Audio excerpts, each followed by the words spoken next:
ఎన్టీఆర్ జిల్లా నందిగామ పట్టణ జనసేన పార్టీ కార్యాలయంలో జనసేన పార్టీ నియోజకవర్గ సమన్వయకర్త తంబర్లపల్లి రమాదేవి సమక్షంలో వీర్లపాడు మండల సీనియర్ నేత వాసిరెడ్డి రమేష్ ఆయనతో పాటు పలువురు వీర్లపాడు మండలానికి చెందిన వారు జనసేన పార్టీ తీర్థం పుచ్చుకున్నారు.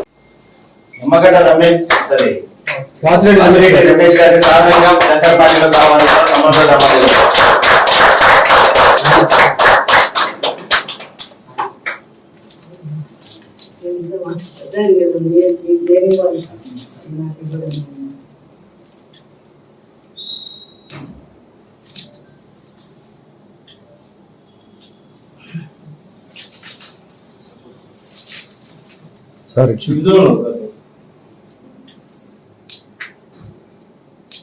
Sir, madam,